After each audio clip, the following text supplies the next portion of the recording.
자, 오늘은 2022년도 1회 기출문제 풀이고요. 1번 보도록 하겠습니다. 아닐린에 대해서 이제 물어보는 거. 품명, 지정수량, 분자량 주는 문제는 쉬운 문제지만 쉬운 문제라고 해서 우리는 가볍게 생각할 게 아닙니다. 객관식이라면 문제를 1, 2, 3, 4번 중에서 고르고 넘어가면 되겠지만 실기는 어디선가 나도 모르게 이렇게 실수를 하는 경우가 많이 생겨요. 그래서 항상 풀어보고도 내가 틀린 점을 발견할 수 있을 정도가 돼야 실기 준비가 된 겁니다. 내가 이 문제를 알고 있다는 것보다 내가 틀리게 썼을 때 그걸 잡아낼 수 있을 정도로 돼야 실기 준비가 완벽하게 된 거라고 생각하셔야 돼요. 자, 아닐린의 품명은 일단 사료위험물이죠. 자, 사료위험물 중에서 삼석유류에 해당하는 비수용성 물질입니다. 자, 삼석유류 비수용성이면 지정수량은 2000리터에 해당하겠죠. 그래서 품명과 지정수량을 할 때 품명은 제3석유류까지입니다. 여기에 수용성이나 비수용성 이거는 쓰는 게 아니에요. 이거는 물질의 성격을 수용성인지 비수용성인지 구분하기 위해서 우리가 이렇게 외우는 거지, 삼석유류까지만 품명이라는 거 주의하시고요. 지정수량을 쓰실 때는 숫자 뒤에 단위에서 실수가 많습니다. 그래서 단위를 빠뜨리시거나 단위를 뭐 킬로그램이나 다른 단위로 다르게 쓰시는 실수가 많으니까 주의하시고요. 자, 분자량을 구할 때는 분자식을 알아야 되죠. 자, 분자식은 C가 6개, H가 5개, NH2입니다. 자, 이렇게 나왔으니까 우리 구조식까지 같이 보면 벤젠고리가 이렇게 있을 때 끝에가 NH2 이렇게 달린 형태의 구조식이 되죠. 자, 분자량을 구할 때 각각의 원소마다 원자량을 서로 다 더해주면 됩니다. 탄소의 원자량은 10이니까 12 곱하기 6, 수소는 1 곱하기 5, 그리고 질소는 14, 그리고 수소가 1 곱하기 2가 되니까, 자, 이런 계산은 절대 손으로 하지 마시고 계산기를 꼭 사용해 주세요. 계산기를 사용하는 연습이 있어야 나중에 실수를 덜 하실 수 있습니다. 자, 분자량은 93이고 이때 단위는 그램 퍼 몰을 쓰시거나 아니면 쓰지 않으셔도 상관이 없습니다. 그래서 분자량을 구하실 때 93g은 틀려요. 근데 93만 쓰는 건 맞아요. 그리고 93g per 몰도 맞습니다. 자, 그래서 단위에서 실수하지 않도록 어떤 것이 맞는지, 어떻게 써야 맞는지 잘 구분하시면 좋겠습니다. 자, 2번입니다. 포름알데히드의 원료로 사용돼서 시신경을 마비시킬 수 있다. 인화점이 11도씨고 발화점이 464도씨인 제사료위험물. 저는 문제를 풀 때 인화점하고 발화점에서 크게 힌트를 얻지는 못하는 편이에요. 그래서 인화점이나 발화점보다는 다른 부분에서 힌트를 찾으려고 합니다. 왜냐하면 인화점, 발화점은 너무 숫자도 많고 복잡하고 그래서 외우기가 힘들거든요. 자, 시신경을 마비시킨다는 건 그 눈에 있는 신경을 마비시켜서 극한의 경우에 시력을 잃게 만드는, 실명시키는 경우를 얘기합니다. 자, 사료위험물 중에서 실명의 위험이 있는 위험물은 메탄올입니다. 메틸알코올이죠. 그래서 시신경을 마비시킬 수 있다, 뭐 실명할 수 있다, 시력이 나빠질 수 있다, 이런 식으로 나오는 것은 다 메틸알코올에 대한 내용이라고 보시면 됩니다.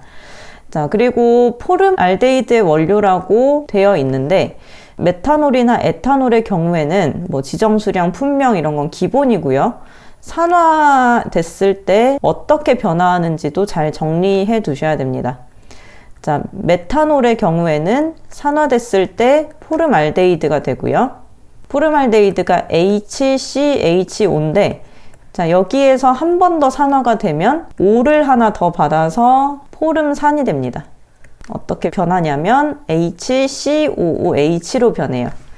자, 그러면 에탄올은 아세트알데히드가 돼서 그 다음에 아세트산으로 변하는 이런 식이 되는데, 에탄올은 뒤쪽에 나오니까 뒤쪽에 나오는 그 에탄올 산화 과정과 메탄올 산화 과정은 꼭 암기를 하셔야 됩니다. 최근 들어서 꽤 자주 나오고 있는 유형이기 때문에 반드시 암기를 하시기를 바라겠고요.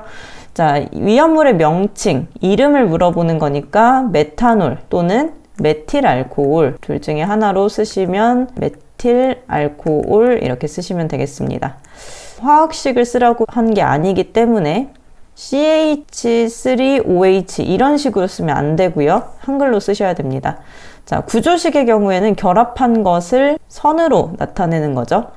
자, CH3OH가 되는데 C를 중심으로 H가 있고 그 뒤에 OH 이렇게 선을 그어서 CH3OH를 나타내 주시면 됩니다. 자, 다음 3번입니다. 연소 범위가 2에서 13%인 아세톤의 위험도를 구하시오.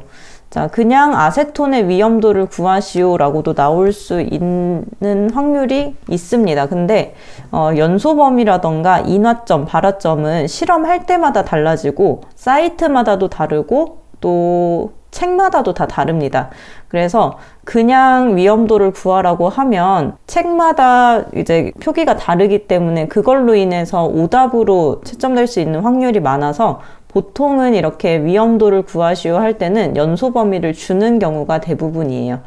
범위로 나왔을 때 위험도를 구하는 방법은 작은 것분의 높은 것 빼기 작은 걸로 이렇게 해주시면 됩니다. L은 low, 낮다의 L이고요. H는 high의 H입니다. 그래서 작은 값이 L에 들어가는 거예요. 2가 작은 값이죠. 그 다음에 H는 13 빼기 2가 되는데 여기에서 곱하기 100 안 했어요. 그냥 이 상태로 계산만 해주시면 되니까 5.5가 되고 이때는 단위가 없습니다. 그래서 단위 쓰지 않고 답은 5.5가 되겠고 자, 이런 문제 같은 경우엔 계산 과정과 답을 둘 다 볼 수도 있어서 이제 풀이 과정도 쓰시는 연습을 해 보시면 좋겠습니다. 다음 4번입니다. 운반 용기 외부에 표시하여야 하는 주의사항. 자, 여기에는 게시판이라는 말이 없죠. 자, 게시판이 아닌 경우에는 그 주의사항에 해당하는 모든 말을 다 써주는 거고요. 게시판이라는 말이 있다면 화기염금이나 물기염금 중에 하나를 골라서 쓰시면 됩니다. 자, 주의사항을 알아보면 알칼리 금속의 과산화물은 1류입니다. 1류에서 알칼리 금속의 과산화물 그 외로 이렇게 나뉘는데 자, 1류의 특징은 산소가 많다는 거예요. 산화성이 있어요. 그래서 분해됐을 때 산소를 발생할 수 있고 산소를 가염물에 공급하면서 남을 산화시키는 그런 위험성이 있는 물질이기 때문에 산소가 발생할 수 있는 화기나 충격을 주의해야 되고 그리고 가염물 접촉 주의해야 된다는 그 주의사항이 있습니다. 자, 그런데 알칼리 금속의 과산화물의 경우에는 물을 또 조심해 줘야 돼요. 자, 물이 닿았을 때도 산소를 발생할 수 있기 때문인데요. 알칼리 금속의 과산화물은 인류의 공통적인 가염물 접촉 주의가 기본으로 들어가고 가염물을 접촉 주의해야 되는 이유는 인류가 산소를 가염물한테 공급하기 때문이에요. 그 다음에 화기, 충격주의, 그리고 물기염금. 자, 이렇게 쓰시면 되겠습니다. 자, 철분은 2류에 해당하는 물질입니다. 자, 2류 중에서 금속의 재질이 있는 철분, 마그네슘, 금속분의 경우에 가연성의 기본 주의사항인 화기주의가 들어가고 여기도 물이 닿으면 폭발하는 성질이 있어요. 그래서 물기염금이 들어가는데 이때 물기염금이 되는 이유는 물이 닿아서 수소를 발생하기 때문이다까지 알아두시면 다른 문제 푸시는데 활용하실 수 있습니다. 자, 자연발화성 물질은 3류고요. 3류는 자연발화성 물질과 금수성 물질로 나뉘는데 자연발화성이 위험한 이유는 다른 데서 불이 붙지 않아도 점화원이 들어오지 않아도 공기 중에서 스스로 발화하는 성질이 있기 때문입니다. 그래서 점화원이 닿아도 위험하겠지만 충분한 공기가 닿는 것조차도 불을 지피는 역할을 하게 됩니다. 발화성이라는 것은 점화원이 없을 때 주변의 온도에 의해서 불이 붙는 물질들이기 때문에 발화점이 다른 1, 2, 4, 5, 6류보다 현저히 낮은 물질이에요. 그래서 공기 접촉 엄금을 해야 되겠고 점화원이 없는데도 불이 붙는다면 점화원이 있으면 더 심하게 불이 붙겠죠. 그래서 화기 또한 엄금을 해 주어야 합니다. 그래서 공기 접촉 엄금, 화기 엄금이 주의사항이 되겠고 자, 라번의 제4류 위험물의 경우에는 인화성이다 보니까 불을 한번 피우면 불이 끌려가죠. 그래서 화기 자체를 엄금해야 합니다. 마번의 육류위험물은 산화성, 인류랑 비슷한 성질이죠. 자, 분해돼서 산소를 발생하고 그 산소가 가염물에 닿을 수 있습니다. 그래서 가염물 접촉 주의까지 이렇게 답을 쓰시면 되는데, 자, 지금 이 내용은 교재에 보시면 해설에 운반용기 외부의 주의사항, 그리고 게시판, 이때 소화 방법은 어떤 것을 해야 하는지까지 모두 필수로 암기를 하셔야 됩니다. 자, 실기 보실 때 반드시 외워야 하는 표이고요. 그러면 자연발화성에는 물이 닿아도 됩니다. 자, 삼류 전체는 자연발화성이에요. 그런데 황린을 뺀 나머지는 금수성까지 같이 있습니다. 그래서 황린은 자연발화성만 있고요.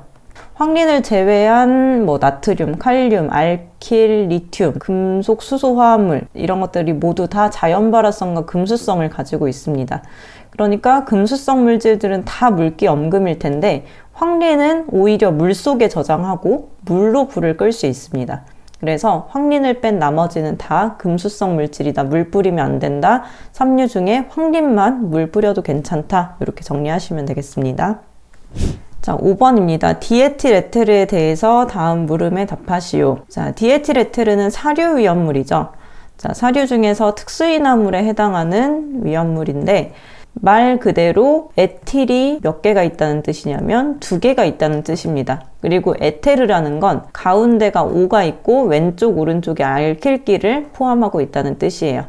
그래서 O를 중심으로 왼쪽에 에틸, 오른쪽에 에틸 이렇게 써주시면 디에틸 에테르가 됩니다.